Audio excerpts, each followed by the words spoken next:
Selamat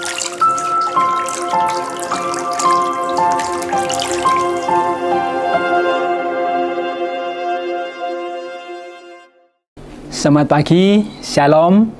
Salam ketemu kembali dalam acara Sarapan Pagi yang Memberkati. Bapak Ibu yang dikasihi Tuhan, pada pagi ini saya mengajak Bapak Ibu untuk bersama-sama kita belajar tentang tokoh Alkitab yang tentu pada pagi ini adalah tokoh Alkitab yang menjadi favorit saya tentunya. Favorit saya pada akhir tahun kemarin. Bapak Ibu tentu sering kali menghadapi permasalahan dalam kehidupan sehari-hari. Mungkin Bapak Ibu permasalahan ekonomi mengalami kebangkrutan. Mungkin permasalahan sakit penyakit yang tidak kunjung sembuh. Mungkin permasalahan keluarga. Mungkin permasalahan di pekerjaan, lingkungan pekerjaan dan sebagainya. Tentu hati kita akan timbul perasaan yang tidak enak, tidak nyaman. Bahkan seringkali kita memikirkan atau memperkatakan perkataan-perkataan yang tidak patut untuk didengarkan. Pada pagi ini saya mengajak Bapak Ibu untuk belajar kisah tentang Ayub. Apa yang sudah dilakukan Ayub ketika Ayub menghadapi permasalahan-permasalahan dalam kehidupannya. Saya akan mengutip beberapa ayat yang menjadi berkat bagi saya, apa yang sudah dialami oleh Ayub di dalam kehidupannya. Sebelum kita masuk lebih jauh, mari kita baca dulu dalam kisah Ayub pasal 1 ayat 1 sampai 3.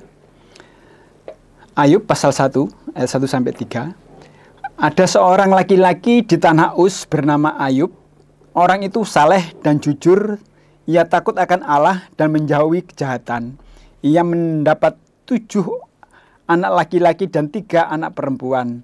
Ia memiliki 7.000 ekor kambing domba, 3.000 ekor onta, 500 pasang lembu, 500 keledai betina, dan budak-budak dalam jumlah yang sangat besar.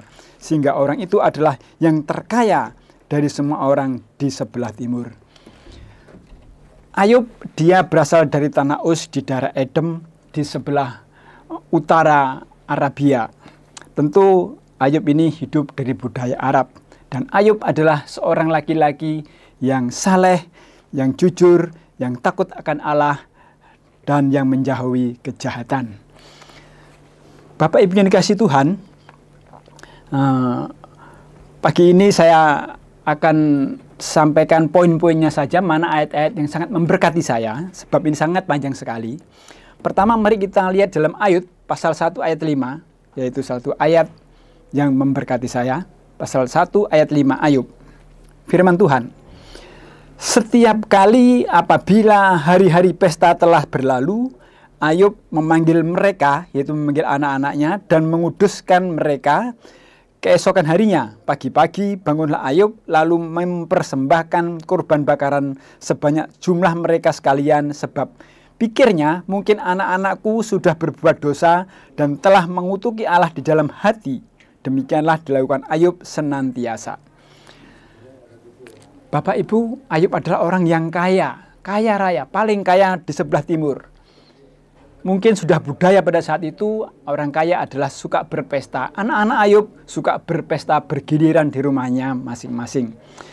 Ketika anak-anak Ayub selesai berpesta, Ayub ayat 5 dikatakan, Ayub memanggil mereka untuk menguduskannya. Dan Ayub mempersembahkan kurban bakaran kepada Allah. Sebab Ayub mempunyai pikiran mungkin anak-anaknya telah melakukan dosa. Atau bahkan Ayub memiliki pikiran mungkin anak-anakku sudah berbuat dosa dan mengutuki Allah dalam hatinya. Ayat ini sungguh sangat memberkati saya. Sebab apa? Sebab Ayub di sini belum tahu anaknya berbuat dosa atau tidak. Anaknya telah memperkatakan perkataan yang menghujat Allah, yang melawan Allah atau tidak. Tetapi Ayub di sini dikatakan bahwa Ayub mengkuduskan anaknya, memohon pengudusan dari Tuhan dan memohon berkat Tuhan, memohon pengampunan anak-anaknya dengan menyampaikan kurban bakaran kepada Allah. Di sini Ayub melakukan tindakan yang jauh ke dalam, melakukan tindakan preventif, melakukan hal-hal sesuatu yang sebelum anaknya melakukan perbuatan yang berdosa, Ayub sudah mengantisipasinya. Ayub sudah mempersiapkannya supaya anak-anaknya tetap hidup dalam kekudusan. Inilah Bapak Ibu yang menjadi berkat bagi saya, yang menolong saya untuk selalu mencontoh Ayub, yaitu mempersiapkan diri jauh-jauh sebelum hal itu terjadi. Mempersiapkan diri, memohon ampun kepada Tuhan, memohon Tuhan untuk ambil bagian di dalam kehidupan kita, supaya hidup kita selalu dipimpin Tuhan, dikuasai Roh Kudus, sehingga hidup kita ada selalu di dalam berkat-berkat dan pimpinan Tuhan. Yang kedua ayat yang memberkati saya dari kisah Ayub ini adalah Ayub pasal 1 ayat 21. Kita lihat, kata Ayub, dengan telanjang aku keluar dari kandungan ibuku, dengan telanjang juga aku akan kembali ke dalamnya. Tuhan yang memberi, Tuhan yang mengambil. Terpujilah nama Tuhan. Bapak Ibu yang dikasihi Tuhan, saya yakin Bapak Ibu semua sudah membaca kisah tentang Ayub. Ayub di dalam hidupnya mengalami suatu penderitaan yang sangat amat yang dikerjakan oleh iblis. Karena iblis ingin Ayub ini tidak menghargai Allah. Ayub mengalami penderitaan, hartanya yang sangat banyak dalam sekejap habis. Bahkan anak-anaknya, laki-laki perempuan, mati semuanya. Tetapi apa yang dikatakan Ayub? Dengan telanjang aku keluar dari kandungan ibuku, dengan telanjang juga aku akan kembali ke dalamnya. Tuhan yang memberi, Tuhan yang mengambil. Terpujilah nama Tuhan. Ayub tetap memuji Tuhan. Ayub tetap berpengharapan kepada Tuhan. Ayub tetap menempatkan Tuhan di atas segala-galanya. Ayub tetap menganggap Tuhan adalah yang layak disembah, dipuji, dan tinggikan. Itu yang kedua. Bapak Ibu yang dikasihi Tuhan, mari kita lanjutkan. Yang tiga adalah ayat yang sangat memberkati saya dari kisah Ayub adalah dalam Ayub pasal 23 ayat 10. Karena ia tahu jalan hidupku, seandainya ia menguji aku akan timbul seperti emas. Jadi dalam hati Ayub, dalam pikiran Ayub tertanam bahwa kalau Allah itu mengetahui apa ada yang di dalam hatinya. Allah mengetahui apa yang ada di dalam hidup Ayub. Allah tahu apa menjadi masa depan Ayub, apa yang akan terjadi dalam diri Ayub apabila ia diuji. Jelas di sini dikatakan bahwa karena ia tahu, Allah tahu jalan hidupku, seandainya Tuhan menguji aku akan timbul seperti emas. Sebab itu Ayub tetap kokoh dalam imannya kepada Tuhan. Sebab Ayub tahu persis bahwa ketika ujian yang dihadapinya, ia jalani dengan iman, tetap kokoh berpegang pada kebenaran, tetap mengarahkan hati pikiran kepada Tuhan Allah semesta langit, maka ia semakin hari semakin cemerlang seperti emas murni yang mahal harganya, yang sangat berharga di mata Tuhan. Bapak Ibu yang dikasihi Tuhan, marilah kita meneladani Ayub pada pagi hari ini, yang sudah menjadi pelajaran bagi kita, beri teladan kepada kita. Seperti Ayub, mari kita memahami bahwa Allah adalah yang mempunyai segalanya. Allah Sang Pencipta. Ia mengetahui tentang masa depan kita. Allah tahu apa ada yang di dalam hati kita. Allah tahu apa yang akan terjadi dalam hidup kita. Sebab itu, mari kita mengarahkan hati kita kepadanya. Mari kita menempatkan Tuhan di atas segala-galanya. Memprioritaskan Tuhan di dalam hidup kita. Apapun yang terjadi dalam hidup kita, tetap mengandalkan Tuhan. Tetap mengarahkan hati kepada Tuhan. Sebab Tuhan tahu apapun yang kita alami, Tuhan memberikan sesuatu proses dalam hidup kita, sehingga apapun yang kita alami itu akan membuat kita semakin hari semakin serupa dengan Dia, semakin hari serupa dengan karakter Kristus, sehingga kita menjadi pribadi yang berkenan kepada Allah yang Maha Tinggi, seperti emas murni yang sangat mahal harganya. Bapak Ibu yang dikasihi Tuhan, mari kita lanjutkan pada ayat-ayat yang sangat memberkati saya, yaitu kita lihat dalam selanjutnya Ayub pasal 42 ayat yang kelima. Hanya dari kata orang saja aku mendengar tentang engkau, tetapi sekarang mataku sendiri memandang engkau. Bapak Ibu yang dikasihi Tuhan, Ayub semasa hidupnya sangat saleh, jujur, takut akan Allah, dan menjauhi kejahatan. Itu semua ia lakukan. Dari ayat ini kita tahu, itu semua Ayub lakukan, itu mendengar nama Allah dari orang lain. Mendengar Allah dari saudara-saudaranya, dari bapak leluhurnya, mungkin dari teman-temannya. Ayub sudah mengerjakan dengan saleh, dengan taat, dengan sungguh-sungguh. Tetapi itu hanya mendengar dari orang lain, dengan kata orang. Tetapi dalam pasal 42 ayat 5, kita memahami mengerti. Di sini dikatakan bahwa hanya dari kata orang saja aku mendengar tentang engkau, tetapi sekarang mataku sendiri memandang engkau.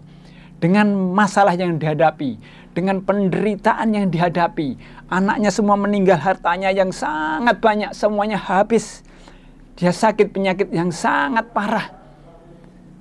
Ternyata itu semuanya tidak menghancurkan Ayub. Justru itu membuat Ayub semakin dekat dengan Tuhan. Kalau dulu Ayub dekat dengan Tuhan, menyembah memuliakan Tuhan karena kata orang, tetapi sekarang ia menyembah Tuhan, memuliakan Tuhan, takut akan Tuhan, mengutamakan Tuhan karena Ayub melihat sendiri Tuhan dengan matanya. Daud diberi kepakaan hatinya untuk memandang Tuhan, untuk merasakan hadirat Tuhan, untuk merasakan kemuliaan Tuhan. Bapak Ibu, mari kita seperti Ayub. Mari kita menghadapi permasalahan yang kita hadapi dengan terus mengandalkan Tuhan, terus mengutamakan Tuhan, terus memfokuskan hati pikiran kepada Tuhan. Sehingga di dalam hidup kita yang tadinya kita mengenal Tuhan dari kata orang, tetapi kita sekarang memandang Tuhan dengan mata kita sendiri. Kita mengenal Tuhan lebih dekat, lebih erat, tenggelam di dalam Tuhan. Tuhan menguasai hidup kita sehingga kita semakin diberkati, kita semakin dikuasai oleh Roh Kudus, dipimpin untuk semakin hari serupa dengan gambarnya, serupa dengan Tuhan Yesus Kristus Tuhan kita. Bapak Ibu yang dikasihi Tuhan, yang terakhir ayat yang memberkati saya adalah ayat 42 ayat yang ke-10. Mari kita lihat ayat 42 ayat 10.